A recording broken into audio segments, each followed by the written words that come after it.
FPL is back, and so are we at Fantasy Football Hub. Rich, how have you enjoyed your summer, and how excited are you for for the new season? Hi, Fergie. Hi, everyone. Yeah, I've had a great summer. I'm still enjoying it, to be honest with you. Not quite ready to go full tilt on FPL. I like all sorts of sports. I've been getting into the cricket and even the women's football, and so yeah, been having a great time. But yeah, I'm looking forward to the new season now. Definitely needed the break. I am someone that likes to take a break from it after the end of a season. But yeah, wrenching myself back into it, Fergie, would be my Marvelous description. stuff. We've got a couple of anecdotes. So Rich and I had a golf day. We paired up against Will from the Hub and Ollie, our new editor, and we've got a couple of stories maybe to share about that. We had a very interesting evening. We're also joined by FPL Heisenberg, the wonderful Wes. Wes, how are you, buddy? How's your summer going? Yeah, great, mate. Similar to Rich, really. I've just been trying to enjoy the break, trying to not do too many FPL drafts. Obviously, we've got one coming up later on. But yeah, been enjoying the break and enjoying doing all sorts, really. Good stuff, mate. And just in terms of, finishing the back end of FPL for last year, I had a very disappointing final day. I went to FPL meets, captain Son, and I had Saka. When Arsenal had that penalty, I was with Rich. And we had a few beers, and Rich had Martinelli in his team, and I had Saka. Penalty. I'm thinking, I've gone over on Rich here. Who steps up? Martinelli. Absolute killer. But yeah, how did your season finish after, Wes? Mine, I got 105k ish in the rankings, which obviously isn't great. But I think at the end of game week 36, I was 200k ish. So I had a big game week 37 with Madison captain. Nice. Oh, I remember. Saved my bacon. And then, yeah, decent-ish last game week, which bumped me up a little bit. But yeah, overall, I think I said to you, didn't I? I think I said Captain Madison again, and yeah, you'll smash the top 100k. And I think you might have done if you had done that. I can't remember what Madison got in the end. He got about another 16 or a high. Got teenage score on the last day. Yeah, and I can't remember. I think did I have Kane captain. I didn't have Son. I think Son's late goals stopped me getting the top 100k, but. Yeah, it was obviously my worst season in a long time, but it's one of those, isn't it? It is. Yeah, I just blame, I've got loads of excuses lined up, COVID, cancellations. Of course. I think as Mark Southern calls it, what does he call it? Another asterisk season. Another asterisk season, yeah. Indeed. So what do we think of the new game, gents? Rich, if I come to you first, just, completely off the top, obviously, we know about unlimited transfers to the World Cup, which I think is a really good move.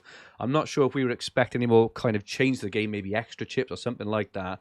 But what are your kind of really high-level initial thoughts at the start of FPL for this season?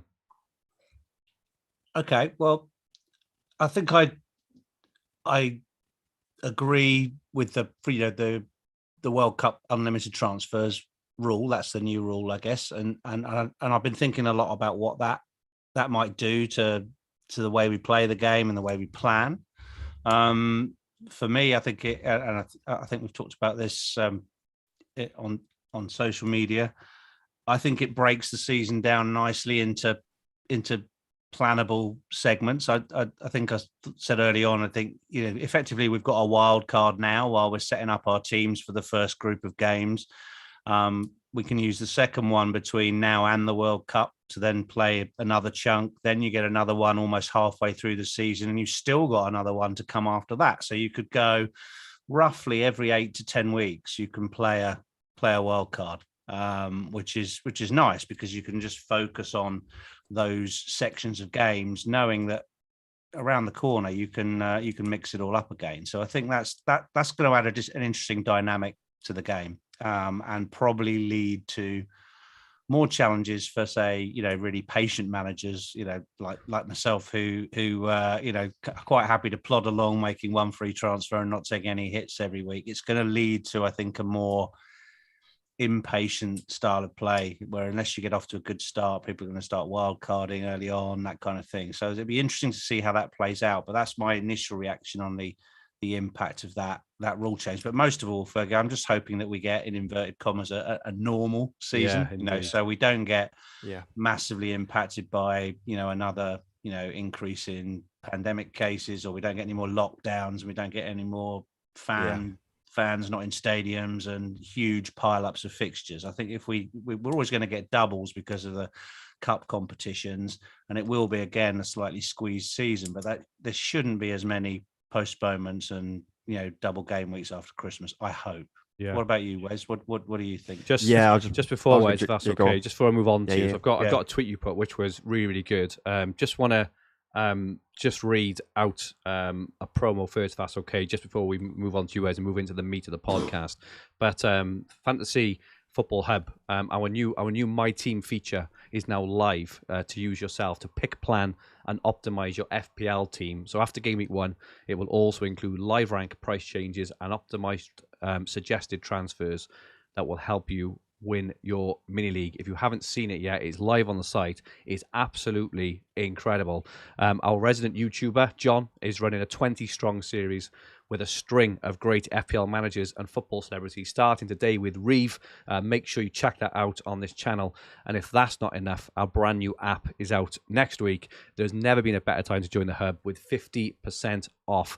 And to top it all off, we are that confident that if after using our features every game week, that if you don't win your FPL mini league, we will give you your money back. Just use the link in the description.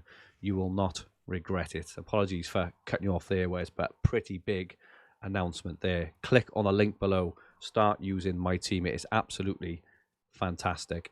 Wes, I've got your tweet up now, buddy. Yeah, nice. Yeah, My Team is absolutely awesome, by the way. So yeah, please go and check that out, everyone. I forgot what I was going to say. What was we talking about? We're talking about FPL is a series of sprints this season. Yes. And back to what Rich was saying just briefly about how he hopes for a more normal season. Obviously, earlier when I was joking about, my bad season being down to COVID and stuff like that. But on a serious note, it was such a disrupted season. We had was it Aston Villa getting called off? They were the first game of the game week, and therefore the deadline game almost. And they get called off with like 2 hours to go. It was like Villa and Burnley, wasn't it? It was 3 o'clock kickoff. And it was called off like 1 o'clock. It's been crazy. It was ridiculous. And obviously, there was other games already called off. So Villa was like the team to target. So I think I'd done a -8 to bring in Watkins and whoever else. And then I waited long as well, but then I had to then do a free hit to kind of undo that. So it was just, and that doesn't suit my playing style because like Rich, I'm happy to plod along. I'm a little bit worried about this.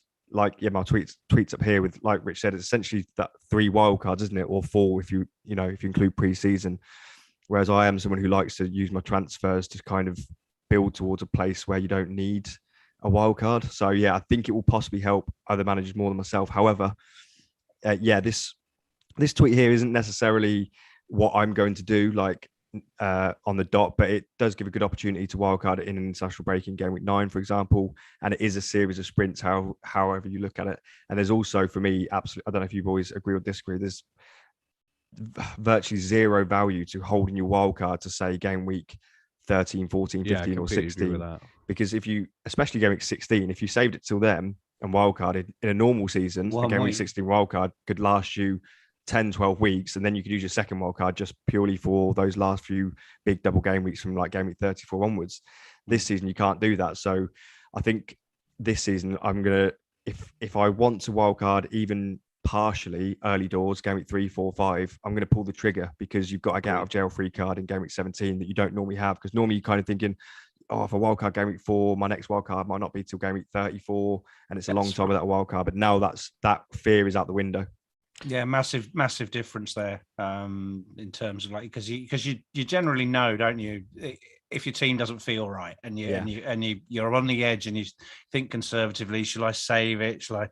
Yeah, not quite. I've got 2 or 3 things wrong. No, but if no one's injured, it's just about luxury transfer. So you hang on to it. But now I think you're just going to see a lot of people who aren't getting the rank they want in the first 3 or 4 weeks are just going to pull trigger. I agree. So you're going to see you might as well amounts of play. Yeah, I think I'm really, we'll touch on drafts later and we'll touch on kind of, specific players and stuff. But the one thing I've been looking at, I was determined for game week 1, it's the fixtures for Spurs, City and Liverpool. I don't think we've seen a season for quite a while, especially for City and Liverpool, where their fixtures are so banging right from the start, right? And Spurs start off home to Southampton as well. Son scored, 4 against them either last year or the year before. So I'm trying to kind of work out a way, and I don't know whether I'm trying to just justify it to myself by having Salah, say I don't know, Salah, Son, and Haaland, or Salah, Son, and De Bruyne. Obviously, the Man City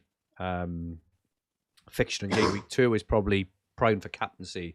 But if you do go for those three, we'll touch on premiums next, Ashley. But if you do go for those three, the rest of the team is looking very, very sparse.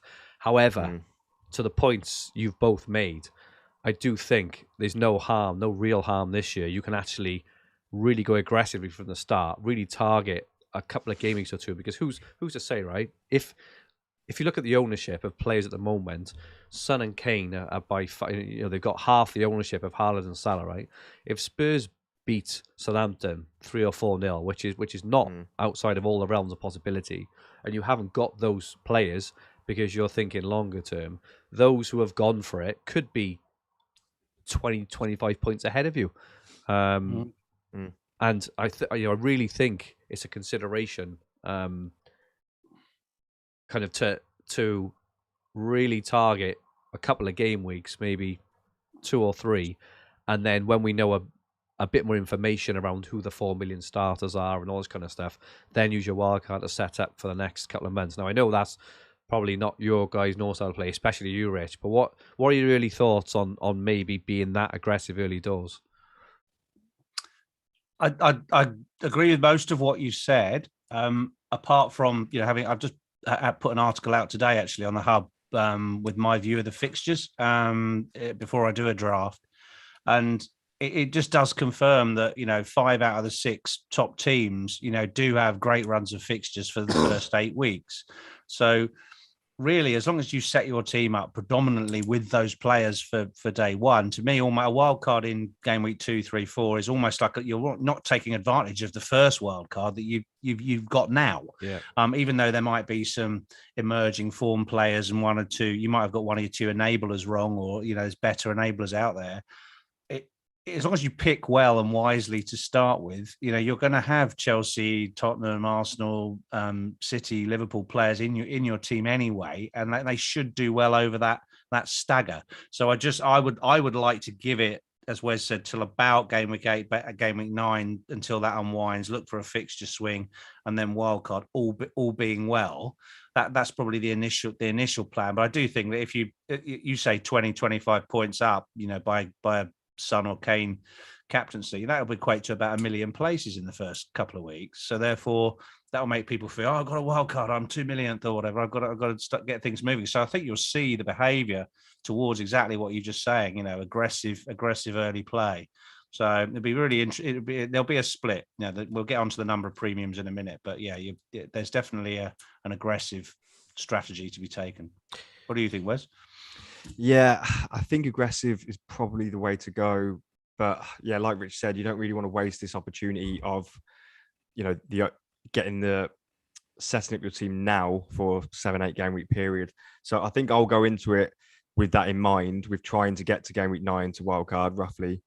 But if things go wrong, I've made a few mistakes, or the 50-50 calls haven't gone my way, then I'll have no problem or no reservations about pulling that early wild card. I know we're going to talk about this a bit more later, but currently in the draft I've done for this, I have gone for 3 premiums, but I'm also debating, which I guess most people are, whether to get rid of one of those premiums.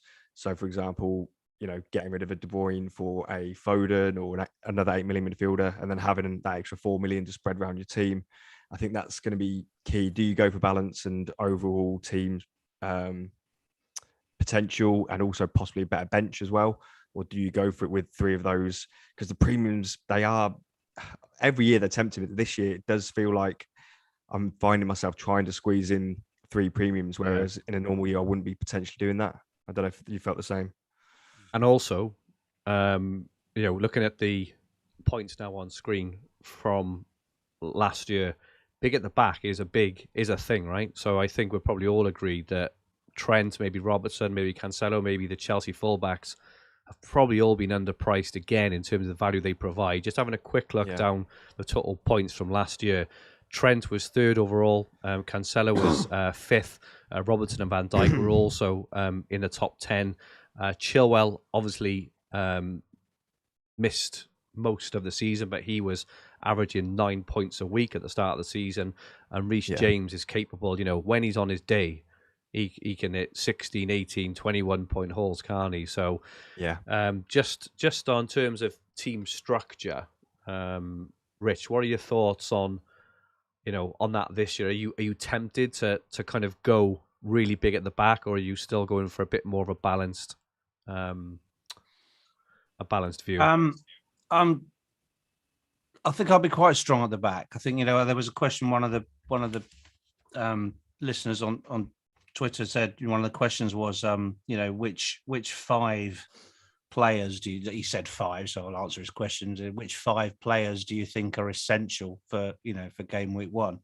I mean, for me, those 5 players out of what we've seen so far would be Trent, Cancelo, James, Salah, and Jesus. They would be the 5 that I would pick who are essential. The others are more sort of 50-50 choices or pivotal options. That's the 5 that stick out for me. And obviously 3 of those are defenders. So I think that those 3 are probably locked in my team. And then I would probably be, and then I would probably be looking at a couple of cheaper options, a couple of rotating 4.5s or taking advantage of a, Neco at 4 or something just to free some cash. I'm not going mega 5 or 4 at the back, but those 3 are in for me just because of their consistency and their attacking potential. Whereas you jumped in then with a really, what are you thinking? Well, I think Jesus is a good choice, and he's been in some drafts I've been tinkering around with, but he's not in my current draft, and I wouldn't have him in the essential category. I know he was answering a question there that specifically asked for 5 players, which is obviously fair enough. That's right. Yeah. So for me, I don't think he's essential, but because I had to pick a 5th, I added him. Yeah. Fair enough then. Yeah, absolutely fair. And I think back to Fergie's original point of is bigger. Those 5 defenders that you listed, I don't think we've ever had. Maybe I'm wrong, and I just can't remember. But it feels like right now that those 5 defenders you just listed are, the best. You've never been able to go 5 at the back as good as you can this season. So if someone shows me a draft with 5 at the back and it's those 5, I'm going to be like, that's really, great draft. Whereas in previous years, if someone, 2 or 3 years ago, someone would show me 5 at the back draft, you wouldn't have been able to pick 5 good enough defenders, in my opinion. And especially there was always better forward options as well. Now, like last season was a bit light. I don't know if that will change this year. Kane... So what's your 5 defenders? Sorry, so there's Trent, Cancelo, James. Who are the other 2? Robertson and Chilwell, right? Yeah. That's if I. Yeah, those 5 for me are the best 5 defenders in the game. They're all amazing. There's part of me that does want to build a draft with those 5 in. But at the minute, I currently only actually have 2 of those. So I've gone fairly light at the back compared to most, I'd say. I've got Cancelo, Trent. I won't go to all my team now, but then I've got a couple of 4.5s and a 4.0. So I've gone lighter at the back because my draft I've done is a 3 premium or 3-mium draft. That's what I happen now to. So, like I said, I am toying with the idea of getting rid of one of the premiums, like everyone is. And then, why are you laughing, Fergie? Because I've got a 3-mium and 5 at the back. That's why I'm laughing. That's my current draft. Well, what's your midfield looking like? We'll have a look later, but it's looking very slim. We haven't seen each other's teams either, so this is going to be good. And already it's brilliant. And this is, I've got to be fair to FPL. We should have kind of mentioned this. I think at the start. I do think the premium defenders are probably a bit underpriced still. I would have preferred to, people really have to make a decision on Trent, maybe like 8.5 million or something along those lines. But I think other than that, I think the pricing has been pretty good. I think, and you can see that because all 3 of us, we haven't seen each other's teams yet, but you can already tell there's a variation, and we've all kind of raised an eyebrow at each other's teams. We'll definitely talk to each team later. And we'll, it'd be interesting to kind of quiz each other, because I'm pretty sure that you'll look at mine and when I explain, you may go, "Oh yeah, I can see that," and vice versa, across the team. So that'll be interesting. I'm happy to be talked out of mine. I'm looking at it now, and I'm already second thoughts. Yeah, I'm jealous of those 5 defenders that Rich listed. Let us know in the chat who your 5 most essential players are for the season. While I'm in the chat, welcome back, everyone. It's absolutely great to be back. We've got FPL Gaza is in the chat. Great to have you back. London Red, Richard Neal, Todd Kirsch, Janny is back. Just a dad posting stuff. FPL Heisenberg, obviously, he's here with us. Ryan Stewart, Luhar Rank. We did have a couple of comments. Christoph said, damn, did Fergie get older since last season? Love you, though, mate. Thank you. I have got older. I have had a birthday. I'm 42 now. But I suppose this is maybe a good time to touch on that golf anecdote, Rich. I suffer really badly with hay fever, so I haven't slept for like a month, really. But we played golf in Bristol, and we went away with Will from the hub and Ollie, the editor. And in the evening, we're sat having a bit of food and a couple of pints. And Ollie and I suffer really badly with hay fever, whereas Rich and Will are like, what's going on here sort of thing. And we're absolutely streaming, right? Eyes streaming, nose streaming, an absolute mess. Due to the way it worked out, I had to room with Will. Now, I know Will very well. We got on very well, but I've never roomed with him, for one.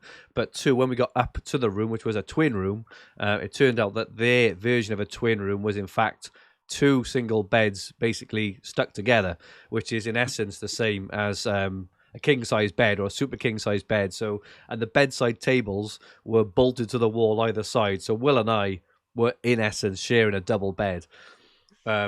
Which was obviously a bit strange anyway. So I'm coughing, I'm spluttering, and I'm obviously very aware that I've got Will like 18 inches away from me, probably trying to sleep. So I had to, after about an hour of tossing and turning and spluttering and not breathing and eyes streaming and whatever else, I actually got up and I went and slept in my car, sat up, which I have never done in my life. We played 18 holes that day. Well, you were keeping an eye on the golf clubs, right? Yeah, keeping an eye on the golf clubs. Very nice of you. I'd had half an hour's sleep, probably overall that night, and then we went and played. We went and played 18 holes the next morning. But again, I couldn't see, I couldn't breathe. But Rich and I actually managed to win the second day. We were pairs. But yeah, just a quick story there around hay fever and the impact it's clearly having on my eyes. Interested, in the five. Players. I'm 1974 says Trent, Kane, Martinelli, and the rest are up for grabs. Miguel says Trent, Cancelo, James or Chilwell, Salah, and Kane or Haaland. He's going big there. Dixie says Salah, Trent, Mendy, Kane, Luis Diaz. Interesting one there. Couple of other comments in the chat. Britain asks thoughts on Sterling. Have either of you guys got any thoughts on Sterling? Yeah, I think he could be a really good option. I think he's going to return. He's always returned consistently, but he's going to get more minutes than he did at City. I think he'll be pretty much the star man, or given a chance to be the star man at Chelsea. And the only issue is that does it justify the 2 million extra straight away? When so you might balk at a 3-mium or 3 premium player selection, but I can call it a 2.5 if you include Sterling. Makes it easier to accommodate a £10 million option alongside, say, Salah and Kane or something. So basically, I think he's a good option.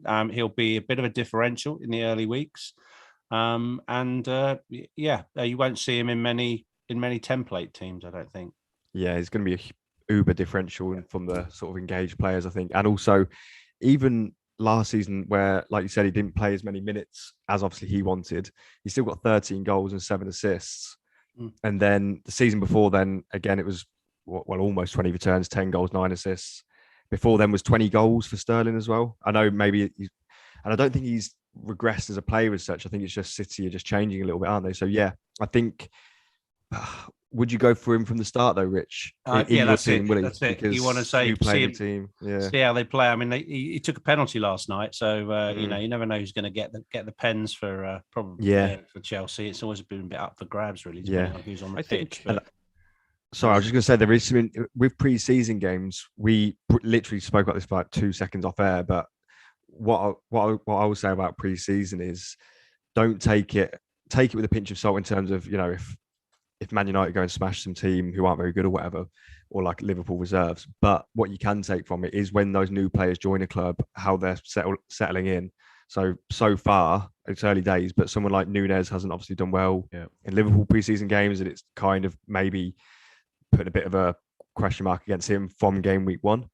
Whereas someone like well, I don't really know how Sterling's gone in pre-season, but let's say Sterling has a really good Chelsea pre-season, then it might sway me into considering him more for game week 1. So there's definitely some nuggets of information you can glean from pre-season games. I think he heightens Havertz's appeal as well. I think I'm expecting a big season from Havertz. You know, I think he's shown glimpses, and I think if he starts as that number 9 role, if he starts in that number 9 role up front with Mount, Sterling, you know, all these players all round him, Reece James whipping in balls, Chilwell whipping in balls, I can see Havertz having a big season. So I think personally, I'm a bit more interested in Havertz than I am for Sterling. Obviously, you know, you get the saving in price. Yeah, that's just my take, I suppose. And I assume Havertz should be the number 9, shouldn't he? Again, I'm not sort of an expert in Chelsea. I think Rich might. Yeah, I think it will be Havertz, sort of the number 9, then Sterling and Mount supporting. Would that be right, Rich? Yeah, I think. Yeah, I think so. I mean, what I worry about a little bit with Chelsea is they're kind of like City in that last season the goals come from a lot of players. They spread them around, unlike Liverpool, unlike Tottenham, who you can rely on the same couple of guys to get the goals. You know, so that's what worries me about Chelsea. You know, they will still rotate quite a bit, and you know, with the 5 subs, I think you could see. Particularly Sterling used to get hauled off quite early, or be a sub and always come on, you know. So yeah, I'd like to see them settle down a bit before investing massively in their forward line. I think the defenders are the safer bets to start with. You know, that's just my initial thought. There's nothing wrong with having Mount in the 8 million category or going for Havertz if you think he's going to start every game, but I couldn't guarantee that. Good stuff. Thank you, everyone, for all your kind comments in the chat. FPL Rohit says, great to have Green Arrows back. Emma F is in as well. We met Emma in the summer, Rich. Brilliant. Thank you so much for everyone who's commented and welcomed us back. It's amazing to be back. Tom Stevenson, one of the best managers ever, says such good value, big at the back. So that is interesting there. We have had a couple of questions. We've had a question around who is going to be the new Keenan Davis. So we'll leave you guys to have a think about that for a minute. But who is going to be the real cheapy enabler this year, and who is going to be the biggest flop as well? So I'll ask you that in a couple of minutes. Give you a few minutes to have a think about those. Let's look at some premiums, because this is a massive conversation now. I put this slide together this morning before I saw the KDB masterclass, but you've got to chuck KDB in there as well. But we've got Haaland, Salah, Kane and Son, and it's really, really tough, obviously, to fit them all in. To fit 3 of them in, never mind, never mind 4 or 5, especially when you're going for 4 or 5 at the back. Just to give my initial thoughts first, I'm very much an ownership player. Hands up. I hate to admit it, but I am. Look at the ownership as it stands at the moment. Salah and Haaland. Obviously, Salah captain game week 1, Haaland captain game week 2, home to Bournemouth. It's very hard to squeeze in Kane or Son if you go for those 2. If you want big at the back, I would add that, because if you did have like a Nico Williams and maybe a Tommy Asu, you could probably fit in Kane, for example. But I want big at the back. I basically want it all. I want all the premiums across everything. However, that Spurs Southampton game, I think, is got a lot of potential for Tottenham. And even the week after, I think Spurs away to Chelsea, then home to Wolves. Now, when Spurs are on form, they score goals against anyone, and I think especially Son, and I think we saw a bit of a breakout from Son last year. I think we saw the way that Spurs are gonna play moving forward, where Son is not far off that kind of number 9 up front, and Kane drops back into that quarterback role. Now, if Son goes off in game week 1, which home to Southampton, he's got form against that very team, right? Who's to say he won't? They're then away to Chelsea. Would you really, want to switch out Son away to Chelsea before home to Wolves? Like, he's just as likely to do well against Chelsea, because he does well against the big teams, as he is against anyone else. Due to his low ownership, or relatively low, I think last I checked about 25%. I think jumping on him early. Bear in mind how he finished. He was essential at the end of last season, right? Son was in everyone's team end of last season. What's changed? What has changed now? I don't. I don't really get it. Tottenham have strengthened. I mean, they've probably had the best window out of any team. So they're the most stable team. Yeah. If you think of Man City now, are going to have to change the way they play to accommodate Haaland. There's also been some kind of fitness doubts over Haaland. Liverpool's front three has completely changed for the first time in years. They will likely start game week 1 with Diaz, Salah, and Nunez. You would guess. Chelsea have got a completely different back three, so who knows how that's going to affect as well. They also have to accommodate Sterling. United, goodness knows what's going on there, but Spurs seem to be the only kind of top, and Arsenal obviously signed Jesus, but Spurs seem to be the only top 4 or 5 team who have got the squad and have strengthened, but will look to carry on in the same vein they finished the season, and they finished off in form. First pre-season for Conte as well, isn't it? Because obviously start of last season was Nuno, and Kane started really sluggish, didn't he, for the first 10 or 12 weeks because of the Man City thing, exactly, hangover from the Euros, a manager we didn't get on with or whatever it was. So yeah, I think Spurs are going to be excellent, and I think you're right in everything you're saying. Like you said, I think Salah's always essential, and we just put him in our team, put the captain armband on him, and build a team around him. Whereas Son's a million cheaper than Salah, but yet we still don't really give him that credit. And maybe because I guess with people also some people will have Kane and maybe don't want to double up and stuff like that. But yeah, I think it's a very convincing argument what you just said, Fergie, in terms of why isn't Son in all of our teams, and even ahead of Salah. You could even, if you had to pick one of him or Salah, it's not as cut and dry anymore. I know Salah's got penalties, but it's definitely not as cut and dry as it used to be.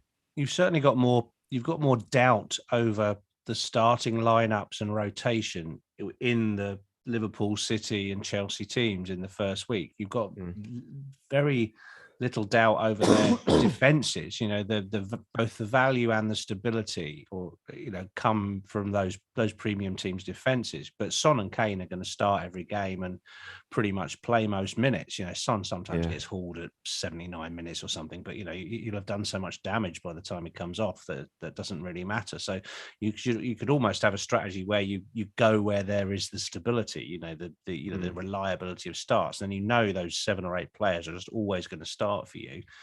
Never going to have any problems with rotation. So on this note as well, I agree with everything you just said, Rich. On this note, I haven't got Haaland in my draft, and I'm not. And it's not just because of this news that's come out of Pep saying he wasn't quite fit enough for this friendly game, but even before then, I've been Kane over Haaland for a long time now in my thoughts about who I'm going to start the season with. I'm not saying I'll have Haaland at some point in the season, I'm sure. And I'm sure he'll have a great season. And I'm sure he'll even score okay in the first few game weeks. But I think Kane will outscore him game week 1 to 6. So therefore, I'm out of those two, I'm going to be on Kane over Haaland, or maybe I'll switch it up and go bigger in midfield and have Son or something. But I don't think I'll start the season with Haaland. Pretty sure I might change my mind and make this clip look stupid. But yeah, right now I'm anti-Haaland from week 1. Easy switch though, isn't it? If you decide you want to switch because they're the same price point, they're in the same position. It's a one transfer move, so therefore, it's easy to do. So I doubt you're going to have huge variance between the two. One might outscore one week, the other one might outscore the other week. But actually, I think there's probably an argument against having both. I've seen teams with both in; they look good. But would you have 23 million in the forwards out of 2 players? Doesn't feel right to me. No. But yeah, certainly I've got Kane over Haaland at the moment. I'm not quite as certain, but he hasn't kicked a ball yet, has he? So I have to wait and see one good Community Shield, and that'll change. This is it. If he bangs a couple in the Community Shield, and obviously the advantage that Haaland will have over Son, for example, is that Haaland, you would guess, would be on pens, right? Whereas Son's not, and obviously Son shared the golden boot without pens, but yeah. Haaland is a scary prospect in that City team. I'm just interested, Wes, if you're not going without Haaland in game week 2, who are you planning on captaining in game week 2? Because Haaland will very likely be the overwhelming captaincy favourite.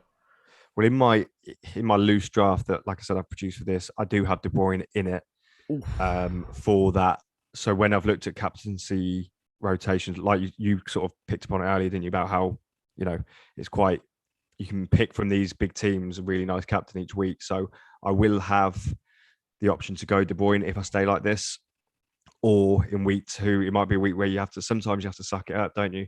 And, maybe it works out okay if I captain who Liverpool week 2, you said Crystal Palace at home. That's that's Salah at home to Crystal Palace in a normal no season. worries there, really. No. Yeah. Do you know what? Yeah, it's it's not necessarily the end of the world, and it's one of those, because we can't squeeze them all in. There is going to be times where we're going to be hiding behind the sofa, isn't it? Like with any season, but this season in particular, there'll be some premiums we can't squeeze in.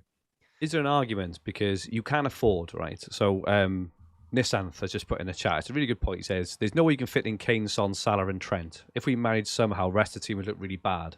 My question is, does that matter, right? So I can build a draft with a premium back 4, including Trent, Robertson, Cancelo, a Chelsea defender, Son, Salah and De Bruyne. Now, don't get me wrong. The rest is absolutely awful. 4.5, right? You'd be playing Andreas Pereira and, whoever else. Yeah. Does Taylor, that matter though? Forrest. Does that matter? Because if Son, De Bruyne, Salah, and the premium defenders play, do as well as expected, and you get a couple of scraps off the rest, does that matter? Rather than having if we're thinking Luis Diaz, maybe Saka, maybe these players, if they blank, which judging on historic performances, they're more likely to blank than the premiums or the premium defenders. Does it matter if you're starting 4.5 million defenders, or you've got Mitrovic as the sole striker up front?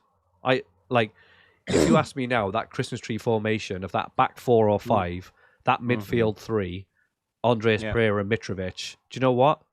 That sounds pretty good for Gameweek 1 and 2. I think you've certainly prompted me to have a look at that. I mean, I think that going with Jesus and 2 duds up front is fine. You've just got an 8 million player as your starting forward, and then 2 4.5s and the rest on the guys behind. I think something like that. You want to have one reliable starter up front, for a decent team. If you went with Mitrovic, I'm not sure that's going to be enough. But I like the idea, as I say, that the Christmas tree, based on I think there's one content creator, I think Luke Williams. I think he did some analysis on how many times his forwards had returned for him through last season. It was hardly any at all. Yeah, and he went for something like 23 weeks without any points. Well, that's because we all had Weghorst and Broyer in our team. Just saying those names sends shivers down my spine. Exactly. And Dennis. So, we the strikers haven't performed for a while, not consistently. So well, exactly. I think my strikers were similar to that last season, and I've kind of gone for a variation of what Fergie said in terms of, in my current draft, Pereira is starting because, like you said, if he does get a 2-pointer, well, I could upgrade him to a 5.5 million midfielder and make myself feel a little bit better about it, but they can still blank week on week, like Fergie just said with Broyer last season blanked for me like 6 or 7 games in a row, whatever it was. So I mean, I think if you have Pereira in your starting lineup, for example, then, like Fergie said, does it matter if you've squeezed in that extra premium and they're making up for it, and you're covering up people's captains? And it's not like you're putting in a defensive midfielder. You're putting in someone who's going to play in an attack. Even if he gets 1 assist every 3 games, is that value for the 4.5 what it gives you for the rest of your team? Exactly. I think he will do well, Pereira. Interesting, but you could, what you were saying earlier, and I'm sure we'll see the team soon. But you could try that for 4 weeks, and if it isn't working, let's say Tottenham are having a bad run, just hit your wild card and reorganise it. Rebalance the team. I'm excited. I'm excited now. It's you get into this effective ownership thing, but when you actually talk it through, you think, you see different points of view. So excellent. And we've got the predicted points up now for the first 4 game weeks for the hub. Look down that list, and this, so we got Salah 30, Son 28, Kane 27, De Bruyne 26, Haaland 25, Trent 25, Sterling 22, Robertson, Cancelo, Foden, Chilwell, Jesus. That's basically that 7 or 8 premiums there with a sprinkling of 4.5s, or would you rather spread them out? It's a really interesting sort of conversation. So for those who are looking for, someone a bit different potentially, or are looking to play the game a bit differently. In terms of maybe, I don't know, has anyone spotted any, I don't know, underpriced players or any any bargains? Just for example, so I'll use Zinchenko as who's one who could maybe come in as a fourth mid, even as a fifth. It looks like, I don't think it's been officially confirmed yet. But it looks like he's signing for Arsenal. Comments from Arteta saying that he used to be a number 10 when he was a kid. He's very versatile. I think he's 5 million. Is there anyone else you got your eyes on, guys? Well, it's kind of an obvious one. We've mentioned them already, I think, but Nico Williams and Pereira are those two real bargain basement players, or whatever you want to call them, 4 million and 4.5 respectively. Yeah. But they've been underpriced because obviously they've been priced as if they were still at their old club where they wouldn't get game time. So they're at least, they're both underpriced by 0.5 million. I'd wager. Other than that, again, it's not sort of a unknown player or necessarily an underpriced player, but my sort of differential, if you like, would probably be Maddison. And again, just because of how well he performed last season, and I think he's still, I can't remember his ownership now. I think it was like 6.5 or 7% or something. So pretty low down. But I think price wise, he's about bang on. Like you said, Fergie, they haven't made, in my opinion, they've priced pretty much everyone pretty well, apart from maybe put 0.5 on the likes of Trent and Robbo and Cancelo maybe. Good stuff. In the chat, Positivity Zone says Cucurella, especially if he goes to Man City. I think I saw earlier City putting a bid for 30 million, but Brighton want like 50. So not really sure what's going to happen there. It's also tough because rotation as well. Yeah, it's rotation. They got Cancelo. I'm not sure he goes. I'm not sure he'd start enough games. Even though you want to see how he bedded in and was he starting and what do they do with Cancelo? What do they do with Walker? They're short of a few defenders. They let a few people go and there's people injured, but they I wouldn't go straight for Cucurella, even though he could do well. I think he'll be a bit more of a backup player. I'll tell you who is underpriced if they don't sign another fullback would be Kyle Walker, because Walker and Cancelo would therefore be nailed on if they don't sign a fullback. And he's 5 million. You get a City defender. Yes, he doesn't attack in the same way as Cancelo does, and that's not sort of his role in the team. However, he does nick the odd goal and assist, and it's a 5 million route into. Yeah, do you think he's going to play most games then, Walker? I think if they don't sign Cucurella, if they sign Cucurella, I'd probably avoid both him and Walker, because I feel like Cancelo will probably play most games, either right or left back, and then Cucurella or Walker will play less games, if that makes sense. Couple more. Zinchenko going, I think it's interesting because it means that pretty much nails Cancelo on the left, doesn't it? Now, a few more options in the chat. Dixie says Trippier and Mendy at 5 million are steals. I like those. Mendy's a steal, FPL Gaza says watch Bruno G this season. It's going to be a good 6 million option. Spoiler alert! I think he's in this draft I got. I think he's in my team. Rashford at 6.5. We haven't touched on Man United yet. I was going to mention Rashford. I haven't completely keeping an eye on all of United's friendlies, but there is value in United with the price reductions based on how awful they were last season. I think the Rashford's down by. He's probably the biggest Black Friday sale item in the show, isn't he? He's like down from 9.5 to 3.5. He's and if Ronaldo goes, he could be playing up front as a midfielder 6.5 in a team that will likely score a few goals. It's a lot of ifs there, but but there's certainly Rashford. I think is in my draft at the moment. I'm keeping an eye on him, but he looks very good value. And there's another couple I'd mention. Just there's a lot of value in the 4.5 defenders. Yeah, I agree with that. This is what's putting me off big at the back, because particularly like if you look at Brighton and Leicester, they rotate really nicely. So you could have Lewis Dunk, who's Brighton's captain, big goal threat, and you could have one of the Leicester wing backs like Castagna, Pereira, or James Justin, who was fantastic the season before last. Yeah, buddy them up. You could go 10 weeks with a fantastic fixture, only playing one of them and having the other first bench. So you've got a lot of options there with those guys. If you want to not go 4 at the back or 5 at the back, if you want to have just save a bit of money, you can still be really strong. Steve says, is Sancho worth about 7.5? I think with Rashford at 6.5, we probably have to say Rashford, I would guess. Anything more on Yeah. United, Wes? What are your thoughts on United? Yeah, Martial I is think- like cheap as chips as well, isn't he?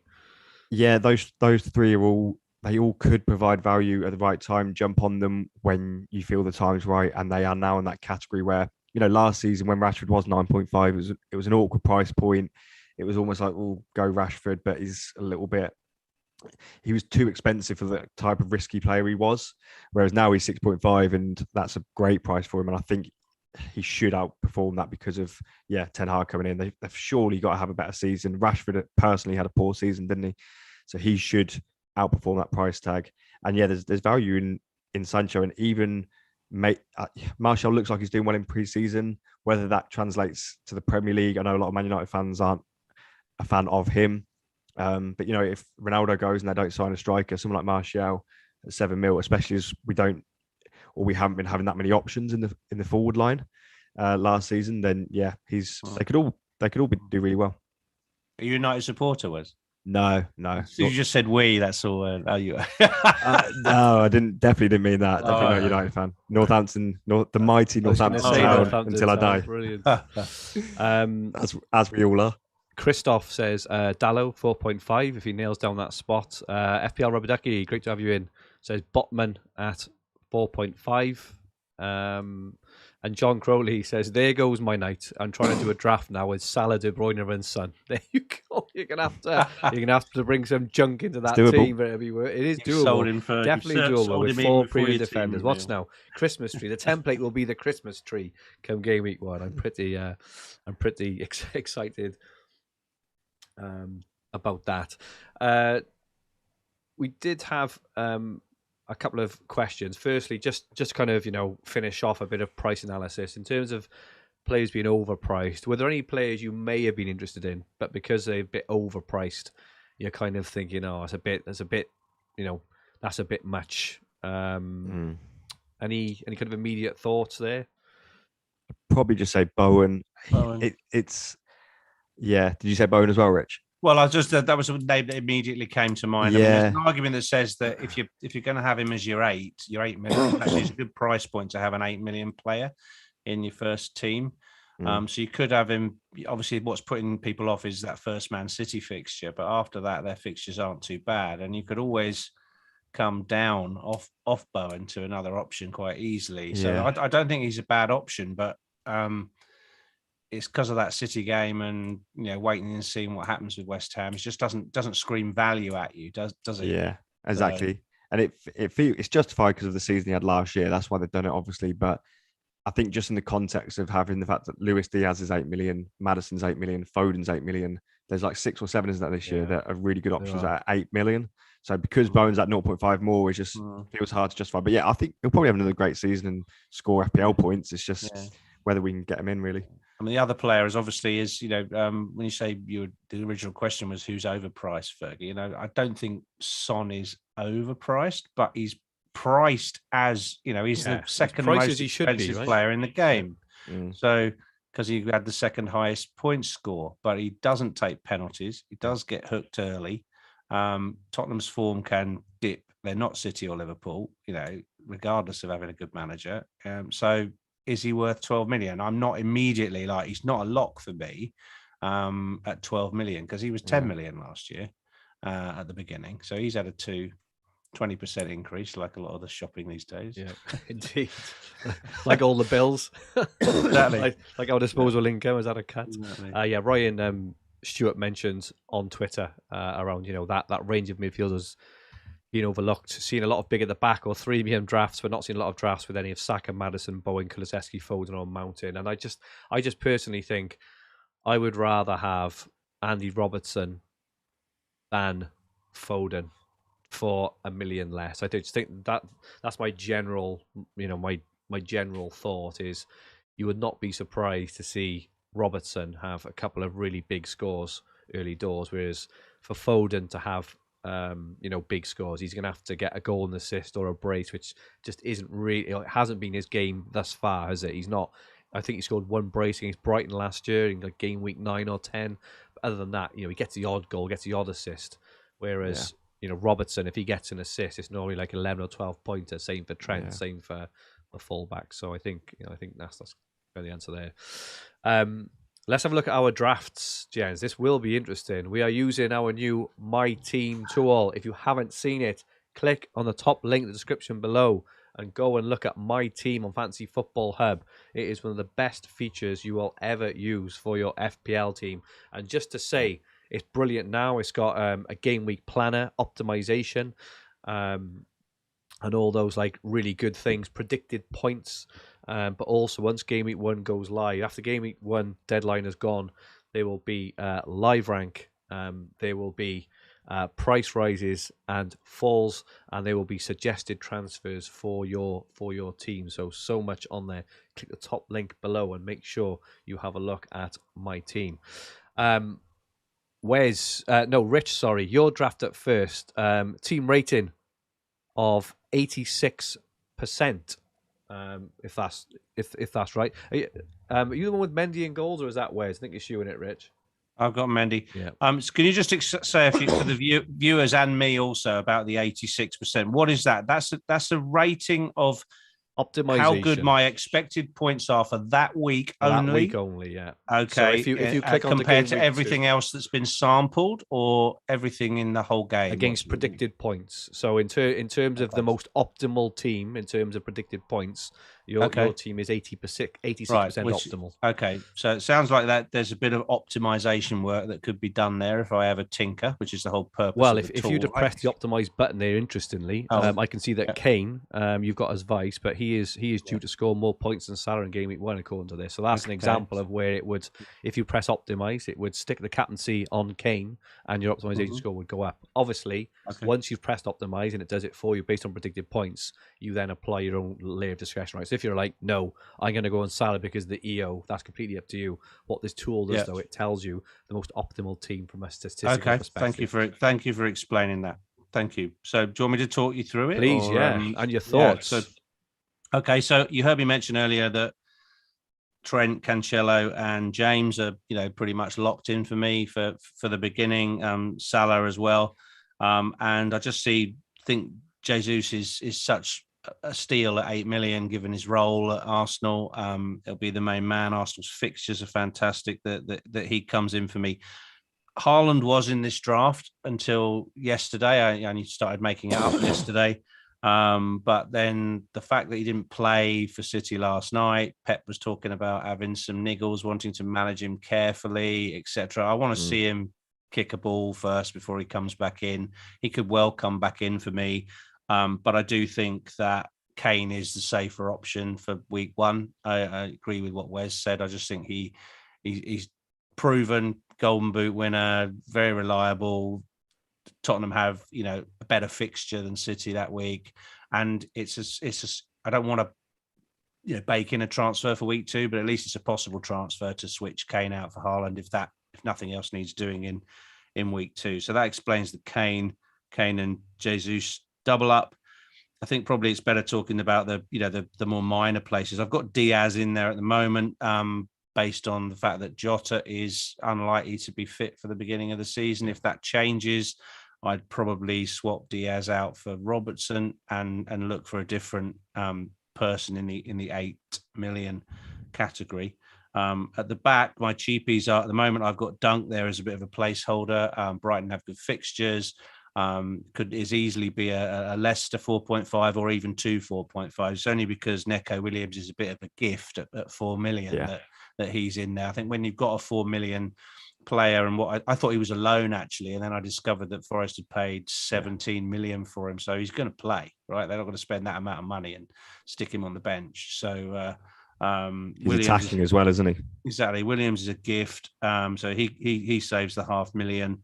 And then in midfield, similarly, Andreas is Pereira is another gift, so 4.5. You just have those, and that only leaves one other bench player to pick. And I noticed last night that Forest had a chap called Lyle Taylor that I'd not heard of, but he scored a brace last night. So just good the fact intel, that he Rich. scored Good a brace in pre-season, I just thought, well, rather than have a complete non-playing 4.5, I'll stick him in and monitor him for pre-season. So he's in there for that. I've got Rashford in, who we've talked about, and Martinelli is another very strong value player for me at the 6 million level. Smith Rowe appears to have a few fitness issues right now. So although Martinelli is not completely nailed, I again saw today that he started 29 games last season, which surprised me. It was out that many games, but whether that's true or not, it's just something I heard. So Martinelli, if he starts well, him and Jesus as a combination sounds pretty nice for those fixtures. So yeah, that's my 10-minute draft using my team. Very balanced, Rich, as expected. Really good team there. Yeah, I like it. I like it. I like the Rashford one because I think I'm personally not too keen on the Martinelli and Jesus sort of double up. Personally, I think I'd rather have one or the other. But might be a bit much. I like the Rashford pick. I think he's got the pedigree in the Premier League, haven't he? Where he goes off, everyone will be using their transfers to get him in. Whereas you're already one step ahead. I think he's that sort of player. Okay, we've now got your team, Wes. I can see, Wes, that you were logged in and Rich wasn't because Rich had the padlocks of predicted points for 2 and 3, whereas you were logged in and did it. And your team rating is 83%, so not as high as Rich. 3 predicted less points. Talk us through your draft, mate. Yeah, so I went very different to Rich, and this is by no way my locked-in team. But yeah, so if I was to go for 3 premiums, I do like this draft. It leaves me a little bit short with the likes of how thin my bench is. Again, I think like Rich was saying, I've got 2 4.5 million forwards on there. Again, I'll monitor that. And if I do go for this formation, nearer the time, I'll pick the best 2 who look most likely to play, whether that be Taylor from Forest. How do you say it from Crystal Palace? Is it Plang? I'm not sure how you pronounce that one. And then there's Greenwood and Archer. But yeah, they're all much of a muchness there. And then Nico, like Rich said, Nico Williams and Pereira are gifts. And I think Pereira, like I said, I'm not afraid to start him in a team that loves to attack. I know it was the Championship, but obviously they scored a lot of goals last year. He's an attacking midfielder. He's listed as 4.5, but that's an underprice in my opinion. So normally I wouldn't start a 4.5 million midfielder, but if he's good, if I think there's potential there to get some points, then I'm not afraid to play him. This is a 3 premium draft, obviously, which leaves me a little bit short. And I don't love it because, like I said earlier, maybe it's best to lose someone like De Bruyne for the likes of 7 or 8 million midfielder, and that just does give me 5 million to spread around. But if I did go for this, it gives me those captaincy options of Kane, Salah, and De Bruyne, and I'm always going to have, by having all those 3 teams covered, it does give you the extra benefit of having the captain with a really good fixture. Obviously, you can do it with 2 and you'll be absolutely fine. But if you have 3, then yeah, you can really manipulate the fixtures. Neto's in there, as I think. I don't think I mentioned him earlier, Fergi, when he said who's been underpriced. I think because he was injured for a lot of last season, wasn't he? And he's sort of there. If you ever watch Wolves, he's their standout player. I know he scored last night as well in the friendly. Yeah. And I know he's never had a period of being like an amazing FPL asset, but I think his time can, he's a young player, isn't he? He's back from an injury. He got a few games towards the end of last season, full pre-season. And I think he could do well. And he's mainly in there for value. If he was stuck at 6 million or 6.5, he probably wouldn't be in this draft. But for those 5.5 million midfielders, I can't see anyone better. I know he's kind of I don't know what his ownership is, but it seems like it's sort of 100% on Twitter. He's not in my team for that reason, but I just think he is the best value for that 5.5 slot. This draft does have 0.5 in the bank, by the way, just because just to show people that you can do that, have a decent team and have that flexibility. Who's your 4th mid? So I've got 5. I'm playing 4-5-1 at the minute. Pereira, Salah, De Bruyne, Neto, and Madison. Sorry, I thought I said Madison. Yeah. I do like. And again, Madison. I do like Madison. Madison isn't set in stone. I could literally tinker tonight, tinker him out for a cheaper midfielder and bump up one of my defenders to Reece James, Robertson quite happily. Or like I said, Matt, there's a lot of good 8 million midfielders, Luis Diaz, etc. Rashford as well. So there's a lot of question marks in my team where I'm not set on a lot of them. But yeah, I think Madison. I saw a quote the other day about how he's looking the strongest he's looked, or I can't remember the exact quote now. But again, he's really coming into his own now of fulfilling that. He's had a few years of being a bit patchy. And until last season, I was kind of anti him from an FPL point of view, but he changed my mind over the course of last season.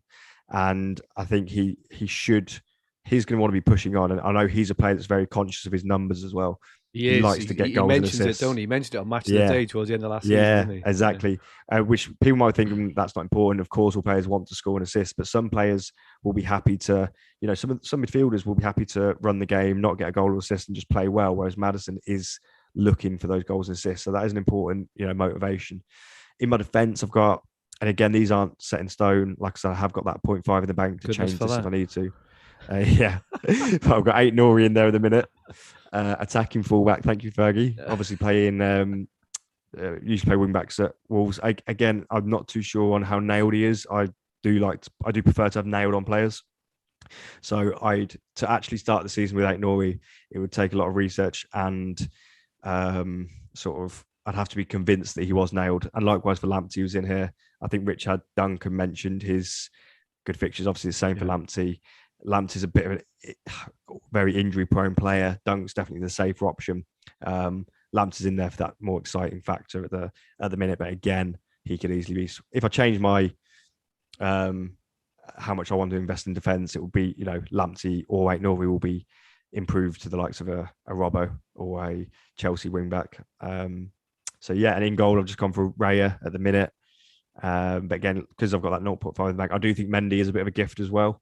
So he could easily come in. But if my thinking here is if I'm going to wildcard off, say, Gameweek 8, can I find a 4.5 million goalkeeper who will virtually match Mendy? And let's say, my goalkeeper scores 2 or 3 less points than Mendy. I'd take that and I'd rather that with a 0.5 in the bank than Mendy. But I do think Mendy's a great option. Yeah, really good stuff. Apparently Lingard has just been confirmed as going to Forest.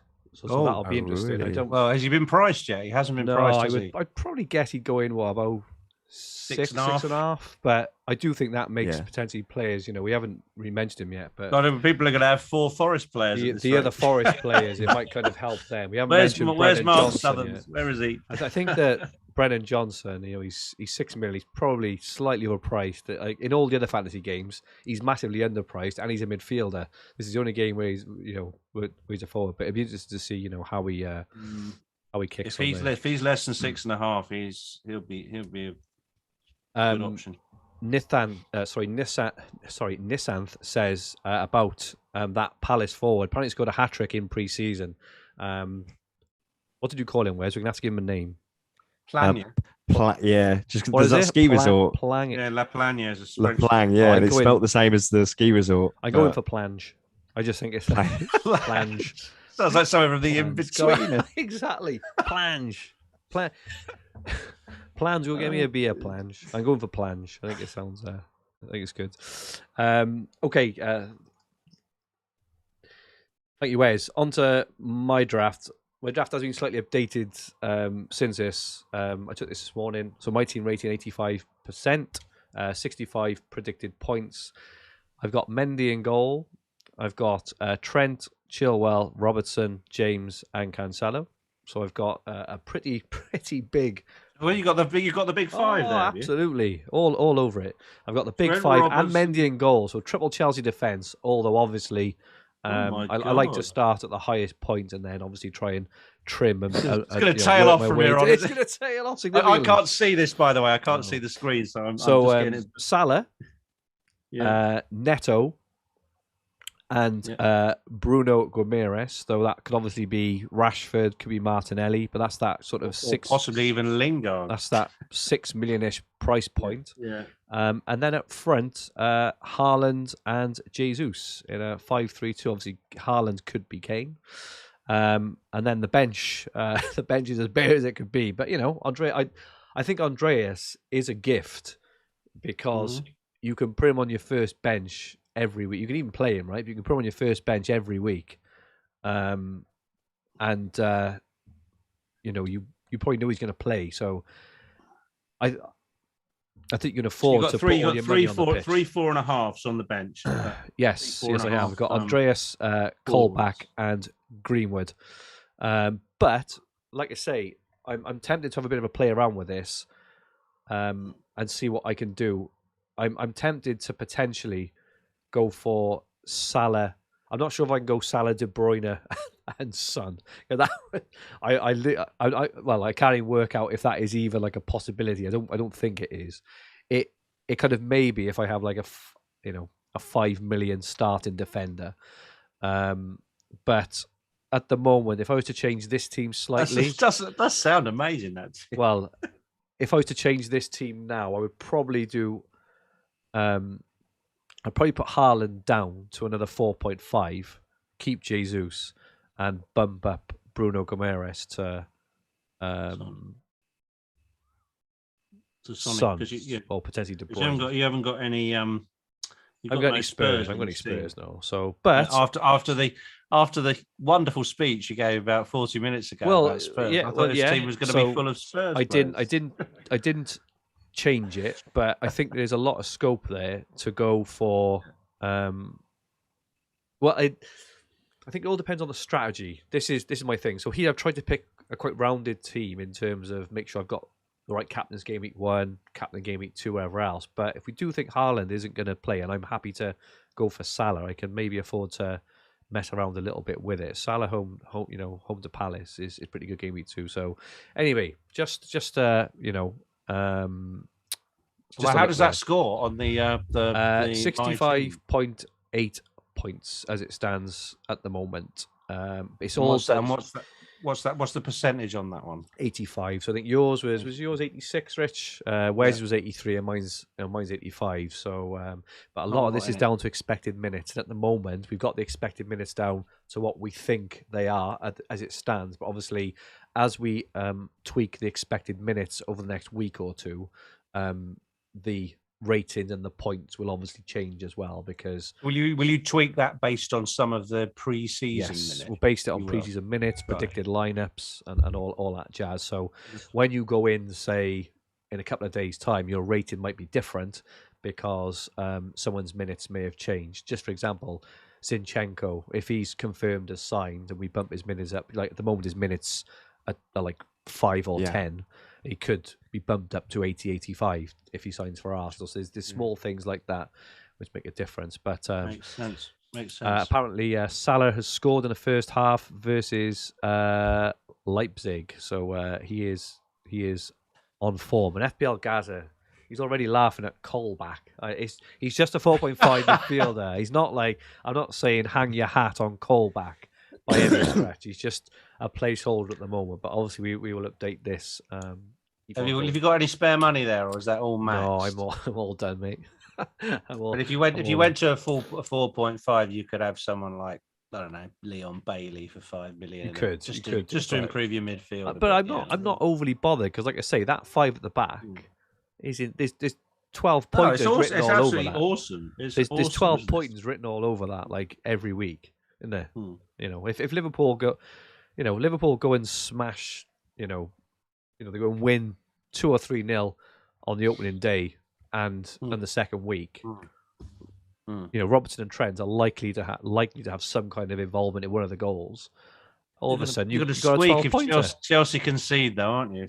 Yeah, I was going to say that. Triple Chelsea defence. But this is it. I can go from Mendy down to Raya, for example, which opens up 0.5. So I can go up from Bruno to Rashford. Say, there's loads of different, or even from Haaland to Son. If I want to go stick it in midfield, there's all sorts of different things. Yeah, I do like that draft. Just quickly on the 4.5 mids, because you brought up Colback. There's nothing wrong with Colback, mate, by the way. There's nothing wrong with Colback. No, there's nothing. Captain him week 1. You had it here first. I was going to say Josh De Silva from Brentford with Eriksen going. I think he maybe had injury problems. I agree with him. I could be wrong.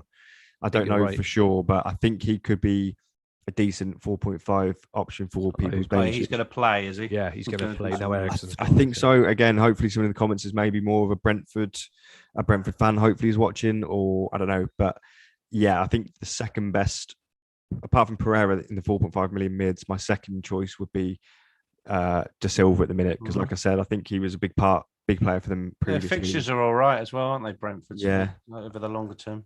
And I think it's just, I think because with Eriksen going, that potentially opens up a slot, or maybe maybe that benefits someone like, is it Wissa or Visa, however you say it? Visa, who's quite cheap as well. So, and maybe Plange. No. Plange, yeah. Okay. So that is it from us for this week. Really enjoyed that, gents. Great to be back. Absolutely amazing to be back talking fantasy football. As I was saying, it's the first time in years where not only have the players had a bit of a break over the summer, we've had a proper break, haven't we? Where we can just forget about football. Teams, they're all having massive pre-seasons. They're big rests, big pre-season. We're going into game week 1 without worry of lots of players having lots of injuries and fatigue and stuff. It's going to be an incredible season. Thank you so much for everyone who's joined in the chat. It's really, really appreciated. And for those listening back on the podcast versions, as always, we would urge you to come onto the YouTube and take a look because we've got all our stats. I think that's one thing. But just in closing, it's really interesting to see 3 very, very different setups there. To the viewers, we didn't share these, did we? We didn't collaborate over them. We didn't say you do one like that, you do one like this. It was completely, blindly submitted. Organic, so the thoughts that there is a massive template out there are, obviously, probably incorrect. On Twitter you'll get a lot of similar teams getting posted, but that's 3 very different structures, 3 very different approaches, and all of them have their merits, right? All of them were in the range of 83% and 86% in terms of rating. So as you say, they all have their merits. It's absolutely just a reminder, our new My Team feature is now live on fantasyfootballhub.co.uk. To use yourself to pick, plan, and optimize your FPL team. After game week 1, it will also include live rank, price changes, and optimized suggested transfers that will help you win your mini league. Our resident YouTuber John is running a 20-strong series. He's going to have 20 different videos rating teams. Me next week. It'll be Rich next week. It will be brilliant FPL managers as well as a few football celebs and YouTubers and things. Excuse me. It starts with Reeves. so Reeves 1 is on this channel now. So make sure you go back. I think it was uploaded around lunchtime. Take a look at Reeves team. If that's not enough, our brand new app is out next week. For those of you who use our app now, obviously, over the last year, it's got, a little bit outdated. We've got a brand new app. It is absolutely spanking, and there's never been a better time to join the hub with 50% off. And to top it all off, we're that confident if after using our features every game week, if you don't win your mini league, we will give you your money back. Use the top link in the description below. You will not regret it. Just a bit of an update on what we're going to do now for Green Arrow. So I'm actually on holiday next week, which I probably shouldn't be. It's a rearranged holiday from a couple of years ago, but I'm away next week. So our plan is myself, Rich, and Adam will be back 5:30 on Monday, the 4th of August. 1st of August. The 1st of August. What did I say? 4th. Monday, the 1st of August, to do our normal Game Week 1 preview. We will be back then on Thursday, the 4th of August, to do our updated drafts and finalised team reveals as part of a Green Arrow special. So we are very, very excited for that. Thank you so much, Wes. You've been great value. Always brilliant having you on. We hope to see a lot more of you this season, Wes, on Green Arrow too. Where can people get hold of you, buddy? At FPL Heisenberg on Twitter, Instagram, all that, or the hubs, Twitters and Instagrams and all that. So yeah, find me there. Great stuff. And Rich, thank you so much as usual. Where can people get hold of you? At Rich Clarke FPL on Twitter. Let's see if we can get Fergie's going to captain Plange in Game Week 1 trending. That'd be good, wouldn't it? That'd be really good. My handle on Twitter is at FFH_Fergie. So this podcast and video will be on the Fantasy Football Hub YouTube channel with the podcast versions available on all major podcast platforms. If you liked what you watched, please press the like button. Remember to subscribe if you haven't already. If you enjoyed your listen, please rate the podcast. Give us 5 stars on my podcasts and leave a comment. As I say, we'll be back on Monday, August the 1st, and then Thursday, August the 4th. Stay safe, and may all your arrows be green. Good night, all.